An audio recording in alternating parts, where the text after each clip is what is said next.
നമസ്കാരം, ഭാരത് ലൈവിലേക്ക് സ്വാഗതം. നമസ്കാരം ഹരികൃഷ്ണ. ഇസ്രായേൽ ഇന്ത്യക്കൊപ്പമാണോ, ഇന്ത്യ ഇസ്രായേലിനൊപ്പമാണോ? എൻ്റെ ചോദ്യം ഇതാണ്. തീർച്ചയായിട്ടും ഭാരതത്തിനൊപ്പം അമേരിക്കയും തള്ളിക്കൊണ്ട് ഭാരതത്തിനൊപ്പം ഇസ്രായേൽ എന്നാണ്. ഇപ്പോൾ ഈ ആംനസ്റ്റി ഇൻ്റർനാഷണൽ ഇപ്പോൾ വലിയ രീതിയിൽ വലിയ വായിൽ കരയുന്നുണ്ട്. ആംനസ്റ്റി ഇൻ്റർനാഷണൽ വലിയ ലോക സമാധാനത്തിൻ്റെ വെള്ളരി പ്രാവുകളാണല്ലോ. ഇന്ത്യ ഇസ്രായേലിലേക്ക് എത്രയോ ആയിരക്കണക്കിന് ഷിപ്മെന്റ് ആയുധങ്ങൾ കയറ്റി അയച്ചു റിപ്പോർട്ട് കിട്ടി. അതെ, എന്താ ഇന്ത്യക്ക് ചെയ്തുകൂടി? അതെ, തീർച്ചയായിട്ടും. പിന്നെ എന്തിനാണ് ഫെബ്രുവരിയിൽ പ്രധാനമന്ത്രി നരേന്ദ്രമോദി അവിടെ ചെന്ന് പ്രതിരോധ വാണിജ്യ സ്വതന്ത്ര വ്യാപാര കരാറിൽ ഒപ്പുവെച്ചത്? അപ്പോൾ ഇന്ത്യക്ക് ഒന്നും ആയിക്കൂടാ, അമേരിക്കയ്ക്ക്, പാകിസ്ഥാന്, അവർക്കൊക്കെ എന്തും ആവും അല്ലേ? ആർക്ക് വേണോ ആയുധങ്ങൾ മറിച്ച് ഇവർക്ക് ആർക്ക് വേണോ ആയുധം കൊടുക്കാം. നമുക്ക് ഇസ്രായേലിന് ആയുധം കൊടുത്താൽ എന്താണ് കുഴപ്പം? നമ്മൾ വിൽക്കാനല്ലേ ഇത് വച്ചിരിക്കുന്നത്. നമുക്ക് ആവശ്യത്തിന് ആർക്ക് വേണോ ആയുധം കൊടുക്കും, ആയുധം വിൽക്കും. നമ്മൾ ആരെടുത്ത് വേണോ എനർജി വാങ്ങും. അപ്പോൾ അതിന് അമേരിക്ക ഇടപെടേണ്ട ഒരു കാര്യമില്ല. ആയുധം കൊടുത്ത കാര്യം പറഞ്ഞില്ലേ, നമ്മൾ അങ്ങോട്ട് ഇസ്രായേലിന് കൊടുത്തു നിന്നപ്പോൾ പറഞ്ഞു നമുക്ക് ആർക്ക് വേണോ കൊടുക്കാം. അതെ, ഒരു കാലത്ത് ഇന്ത്യ കയ്യിലൊരു പേന കത്തിയും കൊണ്ട് നിന്ന സമയമുണ്ടായിരുന്നു. 71 ഇന്ദിരാഗാന്ധി അന്ന് നമ്മുടെ പാകിസ്ഥാൻ ഇന്ത്യ ആക്രമിക്കാനായിട്ട് തയ്യാറെടുത്തപ്പോൾ അമേരിക്ക പോലും കൈവിട്ടാണ്. അന്ന് പ്രധാനമന്ത്രി നമ്മുടെ ശ്രീമതി ഇന്ദിരാഗാന്ധി അന്ന് വളരെ ശക്തമായ ചില നിലപാടുകൾ എടുത്തിരുന്നു അല്ലേ? ആ നിലപാടുകളുടെ ഭാഗമായിട്ട് അന്ന് നമ്മുടെ കൂടെ നിന്നത് അവരാദ്യമായിട്ട് ഒരു രാജ്യത്തിൻ്റെ വാതിൽ പോയി മുട്ടി. ഇന്ത്യയുമായിട്ട് ആ രാജ്യത്തിന് ഒരു നയതന്ത്ര ബന്ധവുമില്ല. ആദ്യമായിട്ടാണ് ഇന്ത്യൻ പ്രധാനമന്ത്രി ആ വാതിലിൽ മുട്ടുന്നത്, ഇസ്രായേലിൻ്റെ. അവർ ഇറാന് കൈമാറാൻ വച്ചിരുന്ന, അന്ന് ഇസ്രായേൽ ഇറാനും അടുത്ത ബന്ധമായിരുന്നു, ഇറാന് വേണ്ടി വച്ചിരുന്ന ആയുധങ്ങളാണ് എടുത്ത് പരിശീലകരെയാണ് ഇന്ത്യക്ക് കൈമാറിയത്. അതുകൊണ്ടാണ് അന്ന് ഇന്ത്യയിൽ രക്തപ്പുഴ ഒഴുകാത്തത് അല്ലേ? അല്ല, നമ്മളെ ഏറ്റവും അധികം സഹായിച്ചിട്ടുള്ള, അതായത് ഇന്ത്യയും പാകിസ്ഥാനും തമ്മിൽ യുദ്ധമുണ്ടാകുമ്പോൾ എല്ലാ യുദ്ധങ്ങളിലും അത് എപ്പോഴൊക്കെ ഉണ്ടായിട്ടുണ്ടോ അത് എല്ലാ യുദ്ധങ്ങളിലും ഭാരതത്തിനൊപ്പം നിന്ന ഒരു രാജ്യം ഇസ്രായേൽ. എനിക്കൊരു അഭിപ്രായമുണ്ട്. 99 കാർഗിൽ യുദ്ധം കൈവിട്ടു പോകും, ഇന്ത്യയുടെ കൈവിട്ടു പോയി എന്ന് പറഞ്ഞപ്പോൾ ഇന്ത്യ ടൈഗർ ഹില്ലിൽ ഒരു MTB ബോംബിട്ടു. അത് ആര് കൊടുത്താണ്? ഇസ്രായേൽ കൊടുത്തത്. ഇന്ത്യയുടെ മിറാഷ് വിമാനങ്ങൾ ആ ബോംബ് വർഷിച്ചതാണ് ആ കാർഗിൽ യുദ്ധത്തിന്റെ ഗതി മാറ്റിയത്. അല്ല, ഈ ഏറ്റവും പ്രധാനമായിട്ടുള്ള നമ്മൾ ഈ 90കൾ വരെയും സയോണിസ്റ്റ് പോളിസികൾ അല്ലെങ്കിൽ ഇസ്രായേലിനെ തന്നെ അംഗീകരിച്ചില്ല എന്നുള്ളതാണ്. അന്ന് രാജീവ് ഗാന്ധി തീരെ ഗതികെട്ട അവസരത്തിലാണ്. കാരണം ഇവർ ശക്തമായി ഇന്ത്യയെ പിന്തുണയ്ക്കുന്നു, നമ്മളാണെങ്കിൽ അവരെ എതിർക്കുന്നു. നമ്മൾ പാലസ്തീൻ മാത്രമേ ഉള്ളൂ എന്ന് അവകാശവാദമാണ് അന്ന് വരെ. അടുത്ത സുഹൃത്തുക്കളാണ്. അങ്ങനെ അതിനുശേഷം ആണ് നമ്മൾ തിരിച്ചറിഞ്ഞതും തീരുമാനമെടുത്തതും ഇസ്രായേലിനെ അംഗീകരിക്കാൻ തുടങ്ങിയത് 92-ലൊക്കെയാണ്. അതിനു മുന്നേ നമ്മൾ ഇസ്രായേൽ എന്ന രാജ്യത്തെ പോലും അംഗീകരിച്ചില്ല. ഇസ്രായേലിനെ ഒരു രീതിയിൽ രാജ്യം എന്ന നിലയിൽ അംഗീകരിച്ചിട്ടുണ്ട്, പക്ഷേ അവരെ നമ്മൾ ഒരു രീതിയിലും സപ്പോർട്ട് ചെയ്തിരുന്നില്ല എന്നുള്ളതാണ്. പക്ഷേ നമ്മെ ഇതൊന്നും ബാധിക്കാതെ അവർ നമ്മളെ നിരന്തരമായ രീതിയിൽ സപ്പോർട്ട് ചെയ്തുകൊണ്ടേയിരുന്നു. പക്ഷേ ഈ അറബ് രാജ്യങ്ങളോ ഒരു രാജ്യങ്ങളും നമ്മെ ഒരിക്കൽ പോലും ഇന്ത്യ പാകിസ്ഥാൻ യുദ്ധം നടന്നു കഴിഞ്ഞാൽ ഗൾഫ് രാജ്യങ്ങൾ പാകിസ്ഥാനൊപ്പമേ നിൽക്കുകയുള്ളൂ. അവർക്കൊപ്പം നമ്മൾ നിലയുറപ്പിക്കാനാണ് പല സമയങ്ങളിലും ശ്രമിച്ചിട്ടുള്ളത്. ഇസ്ലാമിക രാജ്യങ്ങൾക്കൊപ്പം നിൽക്കുവാനാണ് ശ്രമം നടത്തിയിട്ടുള്ളത്.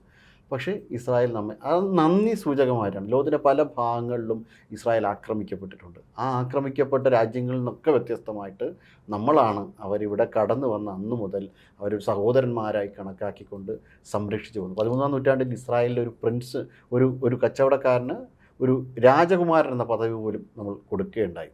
അവരെ ഇവിടെ നമ്മൾ നല്ല രീതിയിൽ നമ്മുടെ അതിഥികളായിട്ട് നമ്മുടെ വീട്ടുകാരനെ പോലെ സ്നേഹിച്ചും സഹകരിച്ചു പോയതിൻ്റെ ഒരു നന്ദിയായിട്ടാണ് അവർ നമുക്ക് തിരിച്ചു തന്നത് ആ പിന്തുണ. ഇന്നും നമ്മൾ ഇസ്രായേലിനെ പിന്തുണയ്ക്കുന്നതിന് നമ്മുടെ നാട്ടിനകത്തുള്ള ഈ കോൺഗ്രസ്സുകാർ ഇതിനെ വളരെ ശക്തമായ രീതിയിൽ എതിർക്കുന്നുണ്ട്. ആർക്ക് വേണ്ടിയിട്ടാണ് എന്നറിയില്ല. നമ്മുടെ രാജ്യമാണ് നമുക്ക് ഏറ്റവും പ്രധാനം എന്നതിനെക്കുറിച്ച് അവർക്ക് ഇനി എന്നാണ് ബോധ്യപ്പെടുന്നതെന്നും അറിയില്ല. അവരിപ്പോഴും പറഞ്ഞുകൊണ്ടിരിക്കുന്നുണ്ട് റഷ്യയിൽ നിന്ന് എണ്ണ വാങ്ങാനുള്ള ഇന്ത്യയുടെ പോളിസിയെ US അട്ടിമറിച്ചു എന്ന്. ഇന്ത്യ പലതവണ അതിന് ശക്തമായ രീതിയിൽ മറുപടി കൊടുത്തിട്ടുണ്ട് അമേരിക്കയ്ക്കെതിരെ. ഇന്ത്യ നമുക്ക് എവിടെ നിന്ന് വേണമോ ഓയിൽ വാങ്ങും, നമ്മുടെ ആവശ്യത്തിനനുസരിച്ച് ആരാണോ ഓയിൽ തരുന്നത് അവരെ നിന്നൊക്കെ വാങ്ങും എന്ന് പറഞ്ഞിട്ടുണ്ട്. അതിനിപ്പോൾ ഈ യുദ്ധത്തിൻ്റെ സമയത്ത് പോലും ഇസ്രായേൽ നമുക്കൊപ്പം എന്ന നിലയിൽ നിലനിൽക്കുമ്പോൾ തീർച്ചയായിട്ടും അതൊരു റിഫ്റ്റ് ചിലപ്പോൾ ഉണ്ടായേക്കാം. എന്നിട്ട് പോലും അവർ നിൽക്കുന്നു എന്നുള്ളതാണ്. കാരണം അവർക്കൊരു വലിയൊരു സപ്പോർട്ടിൻ്റെ ആവശ്യമുണ്ടെന്ന് നമുക്ക് തോന്നുന്നില്ല, പക്ഷേ അവർക്കൊരു പങ്കാളി ആവശ്യമുണ്ട്.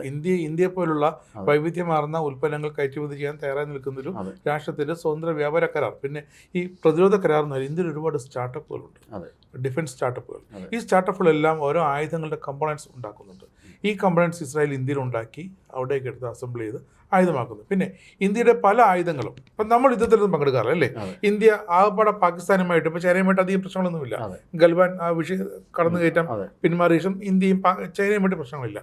ഇന്ത്യയും പാകിസ്ഥാനുമായിട്ട് പല ഒളിഞ്ഞും തെളിഞ്ഞും അതിർത്തികളിൽ POKയിലും ഒക്കെ അങ്ങോട്ടും ഇങ്ങോട്ടും വെടിവെപ്പൊക്കെ രക്ഷ നടക്കുന്നുണ്ട്. പഞ്ചാബ് അതിർത്തിയിലൊക്കെ നടക്കുന്നുണ്ട്. പക്ഷേ ഇന്ത്യ ഉണ്ടാക്കുന്ന ആയുധങ്ങൾ എവിടെ ടെസ്റ്റ് ചെയ്യുന്നു, എങ്ങനെ അത് നമ്മൾ ടെസ്റ്റ് ചെയ്തെടുക്കുന്നു, ലോകത്തിന് മൊത്തം സംശയമാണ്.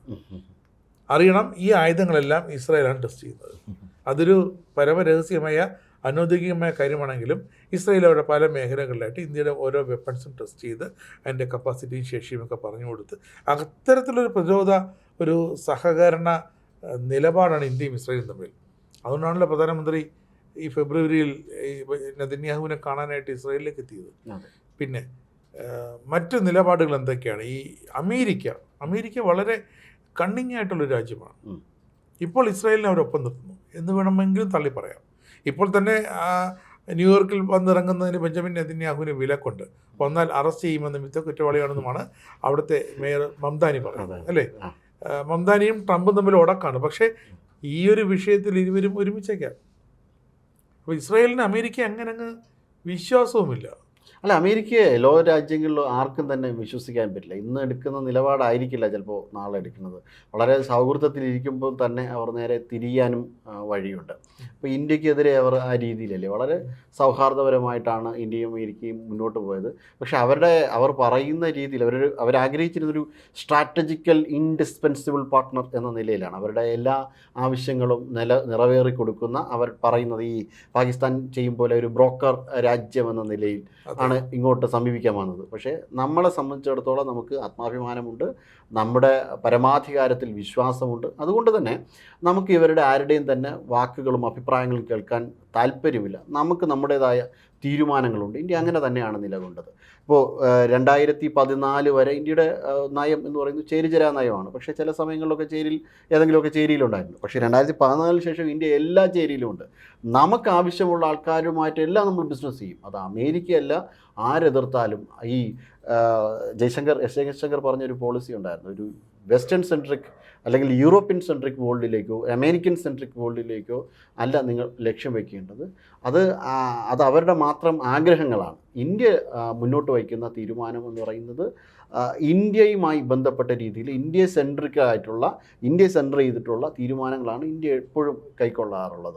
അങ്ങനെ ഒരു മൾട്ടിപോളർ വേൾഡിനെ കുറിച്ച് മാത്രമേ ഇന്ത്യ ചിന്തിക്കുന്നുള്ളൂ. അല്ലാതെ ഇവരെയൊക്കെ നായക സ്ഥാനത്ത് നിർത്തിക്കൊണ്ട് ഇന്ത്യക്ക് തീരുമാനമെടുക്കേണ്ട കാര്യമില്ല. പോയി പണി നോക്കാൻ വേണ്ടിയിട്ട് പറയാനുള്ള ശക്തിയും ശേഷിയുണ്ട്. നമ്മൾ ശക്തമായ മാർക്കറ്റാണ്. അതുപോലെ തന്നെ ഈ അമേരിക്ക പലതവണ ഇന്ത്യക്ക് ഉപരോധം ഏർപ്പെടുത്തി. പലതവണ ആവർത്തിച്ചു ട്രംപ്. നരേന്ദ്രമോദി എന്ന ഇന്ത്യൻ പ്രധാനമന്ത്രി വളരെ ടഫാണ്, പക്ഷേ നല്ല മനുഷ്യനാണ്, പക്ഷെ വളരെ ടഫാണ്, പറഞ്ഞാലൊന്നും അനുസരിക്കില്ല. ഇതൊക്കെ ട്രംപ് തന്നെ ലോകത്തിന് കൊടുക്കുന്നൊരു മെസ്സേജ് അല്ലേ. മോദി കടുകട്ടിയാണ്, പിടിച്ചാൽ പിടികെട്ടാത്ത വ്യക്തിയാണെന്നൊക്കെ. എന്നിട്ടും ഇടയ്ക്കിടയ്ക്ക് താരിഫ് ചുമത്താനായിട്ട് വരും. അപ്പോൾ ഇന്ത്യയും അമേരിക്കയും തമ്മിലുള്ള ആ ഒരു വ്യാപാര കമ്മി അതൊക്കെയാണ്ട് കുറഞ്ഞു വരികയാണ്. കാരണം താരിഫ് ഉയർത്തിയപ്പോൾ ഇവിടെ നിന്നുള്ള ഉൽപ്പന്നങ്ങൾ പോകാതെ. പക്ഷേ അപ്പോഴും അമേരിക്കൻ ഉൽപ്പന്നങ്ങൾ ഫ്രീ ട്രേഡ് പോലെ ഇന്ത്യയിലേക്ക് വരുന്നുണ്ട്. അതാണ് ആ കമ്മി ഗ്യാപ്പ് കുറയാൻ കാരണം. ഇനിയും ഒരു താരിഫ് ഭീഷണി വരുന്നുണ്ടല്ലേ. അല്ല, നമ്മെ സംബന്ധിച്ചിടത്തോളം നമ്മൾക്ക് നേരെ ഒരു താരിഫ് ഏർപ്പെടുത്തി കഴിഞ്ഞ് കഴിഞ്ഞാൽ നമ്മൾ തിരിച്ച് അതേപോലെ രീതിയിൽ തന്നെ നമ്മൾ കൗണ്ടർ ചെയ്യും. അത് യാതൊരു തരത്തിലുള്ള ഡൗട്ടില്ല. അത് മാത്രമല്ല, അമേരിക്കയിലേക്ക് സാധനങ്ങൾ എത്തുന്നതിന് ഇന്ത്യക്ക് അമേരിക്കയുടെ തന്നെ ആവശ്യമില്ല. യൂറോപ്പുമായിട്ട് ഇന്ത്യക്ക് ഫ്രീ ട്രേഡ് അഗ്രിമെൻ്റ് ഉണ്ട്. മറ്റു പല രാജ്യങ്ങളുമായിട്ട് ഫ്രീ ട്രേഡ് അഗ്രിമെൻറ്റ്. ഈ രാജ്യങ്ങൾ വഴി നമ്മുടെ പ്രോഡക്റ്റ് അമേരിക്കയിലെത്തും. അമേരിക്ക വലിയൊരു മാർക്കറ്റൊന്നും അല്ല ഇന്ത്യയെ സംബന്ധിച്ചിടത്തോളം. ഇന്ത്യയാണ് വളരെ ശക്തമായ മാർക്കറ്റ്. നമ്മൾ അവരുമായിട്ട് നിസ്സഹകരിച്ച് കഴിഞ്ഞ് കഴിഞ്ഞാൽ അവർക്ക് മാത്രമാണ് ദോഷം സംഭവിക്കുക ഇന്നത്തെ നിലയിൽ, അല്ലാതെ മറ്റൊരു രാജ്യത്തിന്. അതുകൊണ്ട് തന്നെയാണ് ഭാരതത്തിനെ എതിർക്കുവാനായിട്ട് ഇന്ന് പല രാജ്യങ്ങളും തയ്യാറാകാത്തത്. അതുമാത്രമല്ല, നമ്മളൊരു വലിയ ലേബർ ഫോഴ്സാണ്. ചൈന ഒരു വലിയ ലേബർ ഫോഴ്സായിരുന്നു. പക്ഷേ ഇപ്പോൾ ഏജിങ് എക്കണോമിയാണ്. വളരെയധികം വൃദ്ധന്മാരുടെ ഒരു സമൂഹമായിട്ട് അവർ മാറിക്കഴിഞ്ഞു. നമ്മൾ വളരെ ശക്തമായൊരു യങ് ലേബർ ഫോഴ്സാണ്. ആവറേജ് ഏജ് 28 വയസ്സാണ്. അപ്പം വളരെ നല്ല രീതിയിൽ സോഫ്റ്റ്വെയർ ടെക്നോളജികൾ കൈകാര്യം ചെയ്യാൻ പറ്റുന്ന ഒരു യുവത ഭാരതത്തിനുണ്ട്. അപ്പോൾ അപ്പം സ്വാഭാവികമായിട്ടും ഇവരുടെ ആവശ്യങ്ങൾ നിറവേറ്റണമെങ്കിൽ ഇന്ത്യയോടൊപ്പം ചേർന്ന് നിന്നേ പറ്റുള്ളൂ പല കാര്യങ്ങളിലും. അതുകൊണ്ട് തന്നെ ഈ രാജ്യങ്ങളൊന്നും തന്നെ അത്ര ശക്തമായ വാളോങ്ങിക്കൊണ്ട് ഭാരതത്തിന് നേരെ തിരിയില്ല. ഭാരതത്തിന് നേരെ തിരിഞ്ഞിട്ടുണ്ട് എങ്കിൽ ആ രാജ്യത്തിന് വലിയ നിലനിൽപ്പൊന്നും. ഇപ്പോൾ അമേരിക്കയെ സംബന്ധിച്ച് ഇപ്പോൾ ചൈന അമേരിക്കയെ തള്ളിപ്പറഞ്ഞിട്ടുണ്ട്. വയസ്സൻ എക്കണോമിയാണ് നിങ്ങൾ എന്ന് പറഞ്ഞുകൊണ്ട് അമേരിക്കയെ തള്ളിപ്പറഞ്ഞു. നേരെ മറിച്ച് അവർക്ക് നേരെ നിന്ന് അവർക്ക് നഷ്ടമുണ്ടാക്കിയ ഗാൽവാൻ നേരത്തെ സൂചിപ്പിച്ചതുപോലെ ഗാൽവാനിലടക്കം വലിയ നഷ്ടമുണ്ടാക്കിയ 35ഓളം പട്ടാളക്കാരെ കൊന്നു തള്ളിയ ഇപ്പോൾ ചൈന നടത്തുന്ന എല്ലാ പോളിസികൾക്കെതിരെയും കൗണ്ടർ ചെയ്തുകൊണ്ട് ഇപ്പോൾ മംഗോളിയയിൽ പോലും വളരെ ലാൻഡ് ലോക്ക്ഡ് ആയിട്ടുള്ളൊരു രാജ്യമാണ് മംഗോളിയ. ഈ മംഗോളിയയിൽ പോലും ഇന്ത്യയും മംഗോളിയയുമായിട്ട് ഡീലുണ്ട്. റഷ്യയും ചൈനയും മാത്രമാണ് അവരുടെ അതിർത്തി രാജ്യങ്ങൾ. അപ്പോൾ ആ രാജ്യത്തിനകത്തേക്ക് പോലും ഇന്ത്യക്ക് ഡീലുണ്ട്. ഡയമണ്ട് ഓഫ് നെക്ലസ് എന്ന് പറഞ്ഞാൽ ഇന്ത്യയുടെ പോളിസി വളരെ ഫലപ്രദമായ രീതിയിൽ മുന്നോട്ട് പോകുന്നുണ്ട്, ചൈനയെ വലയം ചെയ്തുകൊണ്ട്. ജപ്പാനുമായിട്ട് ഇന്ത്യക്ക് നേരിട്ടുള്ള കരാർ, ജപ്പാനുമായിട്ടുള്ള ആയുധ കരാർ, ഇതിലെല്ലാം വച്ചുകൊണ്ട് തന്നെ ചൈനയെ വളരെ ശക്തമായി ചൈന വല്ലാതെ ഭയപ്പെട്ടുകൊണ്ടാണ് അന്നത്തെ ആ സ്റ്റേറ്റ്മെൻറ്റ് നമുക്ക് ഓർക്കാമല്ലോ. അതായത് രണ്ട് രാജ്യങ്ങൾ തമ്മിലുള്ള ഒരു സൗഹൃദം മൂന്നാമത് രാജ്യത്തെ ലക്ഷ്യം വയ്ക്കുന്നതാകരുത് എന്ന ഭയത്തോടും ആശങ്കയോടും കൂടി ചൈനയ്ക്ക് പറയേണ്ടത്. അങ്ങനെയുള്ള ചൈന പോലും ഭാരതത്തെ ഒരു ശത്രു രാജ്യമായി കണക്കാക്കുന്നത് ഞങ്ങളുടെ പാർട്ട്ണറാണ് എന്ന നിലയിലാണ് ചൈന പോലും പറഞ്ഞത്. അമേരിക്കയെ തള്ളിപ്പറഞ്ഞ ചൈനയാണ്. അപ്പോൾ ഈ രീതിയിൽ എല്ലാ അർത്ഥത്തിലും നമ്മെ വെറുക്കുന്ന രാജ്യങ്ങളെ പോലും അവരെ ചേർത്ത് നിർത്തുവാൻ വേണ്ടിയിട്ട് ഇന്ത്യക്ക് അല്ലെങ്കിൽ അവർക്ക് ഇന്ത്യയോടൊപ്പം ചേരേണ്ടി വരും എന്ന് നിർബന്ധിതമാക്കുന്നുണ്ട് ഭാരതത്തിൻ്റെ നിലപാടുകളും ഭാരതത്തിൻ്റെ ശക്തിയും. അതോടൊപ്പം തന്നെ അമേരിക്ക മറ്റൊരു വെല്ലുവിളി ഇപ്പോൾ ഉയർന്നു വരുന്നുണ്ട്. കാരണം ഈ ഡോളർ ഇപ്പോൾ ചൈന വിചാരിച്ചു കഴിഞ്ഞാൽ US ഇൻഫ്ലേറ്റഡ് ആക്കാം. അവരുടെ കറൻസി നേരെ കൊണ്ടുവരുന്നത് നല്ല രീതിയിൽ ഡോളർ നിക്ഷേപമുണ്ട് ചൈനയിൽ.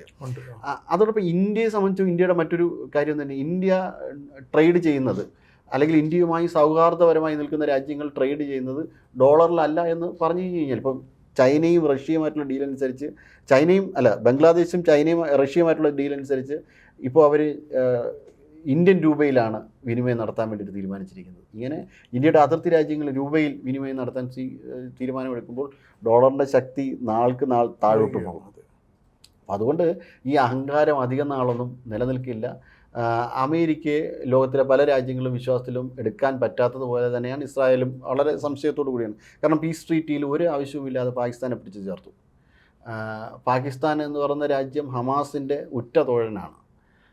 അങ്ങനെയുള്ള ഒരു രാജ്യം ഇവരുടെ ഈ രാജ്യങ്ങൾക്കകത്ത് ഇവരുടെ മറ്റൊരു പ്രത്യേകത എന്ന് പറഞ്ഞാൽ ഇവർക്ക് തന്നെ പരസ്പരം വിശ്വാസമില്ല ഈ രാജ്യങ്ങൾക്കെല്ലാം തന്നെ. അങ്ങനെ ആരെ വേണോ എപ്പോൾ വേണോ ചതിക്കാമെന്ന് പറഞ്ഞുകൊണ്ട് നടക്കുന്നത് അഫ്ഗാൻ്റെ അവസ്ഥ അങ്ങനെയാണ്. അതോടൊപ്പം തന്നെ ഇറാൻ വളരെ സൗഹൃദമാണ്. ഇസ്ലാമിക് നാറ്റോ ഉണ്ടാക്കാൻ വേണ്ടി നടക്കുകയാണ്. തുർക്കിക്ക് ഏകദേശം 305 കിലോമീറ്ററിൻ്റെ ബോർഡറുണ്ട് ഈ ഇറാനുമായിട്ട്. ആ 295 കിലോമീറ്റർ ഇവരങ്ങ് അടച്ചു. 70 കിലോമീറ്റർ ദൈർഘ്യത്തിൽ വലിയ രീതിയിലുള്ള അതിർത്തി കെട്ടിയടക്കുകയാണ് ചെയ്യുന്നത്. ഇപ്പോൾ സ്പെയിനിലൊക്കെ യുവാക്കൾ തള്ളിക്കയറി പോകുന്നുണ്ട് അഭയാർത്ഥികളായിട്ട്. ഇറാനിൽ നിന്ന് അഭയാർത്ഥികൾ ഇങ്ങോട്ട് കയറി വരരുത്. അങ്ങനെ പരസ്പരം ശത്രുതയിൽ എന്തും ചെയ്യാൻ മടിയില്ലാത്ത ഈ രാജ്യങ്ങളെ കൂട്ടിയിണക്കിക്കൊണ്ടാണ് ഈ പീസ് ബോർഡിലേക്ക് ഇവരെ കൊണ്ടുവന്നിട്ടുള്ളത്. അത് ഇസ്രായേലിനെ തന്നെ വലിയ രീതിയിൽ പ്രതിസന്ധിയിലാക്കും എന്നുള്ള കാര്യം അവർക്ക് നന്നായിട്ട് അറിയാം. ഇപ്പോൾ ട്രംപ് വലിയ രീതിയിലൊന്നും തിരിച്ച് പ്രശ്നം ഉണ്ടാക്കാതെ നിൽക്കുന്നത് ചില കാര്യങ്ങൾ ഇസ്രായേലിൻ്റെ കൈവശം ഉള്ളതുകൊണ്ടാണ്. അപ്പോൾ സ്വാഭാവികമായും അവരെ വിശ്വാസത്തിലെടുക്കുവാൻ വേണ്ടിയിട്ട് ഇസ്രായേൽ എന്തായാലും കണക്കിലെടുക്കില്ല. ഭാരതത്തോടൊപ്പം തന്നെ ചേർന്ന് ഭാരതത്തെ ഏതൊരു രാജ്യത്തിനും വിശ്വസിക്കാം, അങ്ങോട്ട് പോയി ചതിക്കില്ല. തീർച്ചയായിട്ടും. എന്തായാലും നമസ്കാരം.